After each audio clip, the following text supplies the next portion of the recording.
Stratford, Lord. I pray for each and every person po na andito sa Stratford, Lord.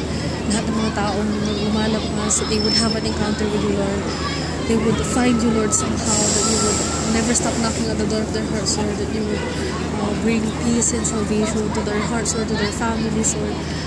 Kung gaano karami itong mga taong andito, I know, Lord, na ganun sila kagustong ma-save, ganun sila kamahal, Lord. So, I really, really pray, Lord, that you would really reveal yourself to these people, Lord. Ewan ko kung asa na ulit sila Kuya Sean, sila Kuya Jerome. Basta kayo na pong bahala sa banders, Kuya Jerome, si Frankie, si Charlene.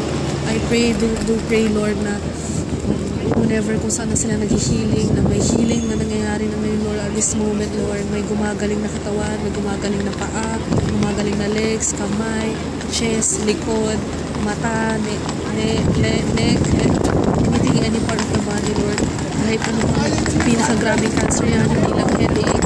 I pray, Lord, your power, the power, Lord, your mighty, your precious power, Lord, your power of healing, your supernatural power is really working in them, Lord. I pray for these two Muslims, Lord. I don't know if they're Muslims, pero I pray, Lord, na kayo talagang bahala sa kanila. Kayo po ang mag-heal sa kanila din, that they would have an encounter with you. Sa bawat tao naglalakad, tumatakbo, kumakain po sila, mateno po sila, itouch po mga puso nila.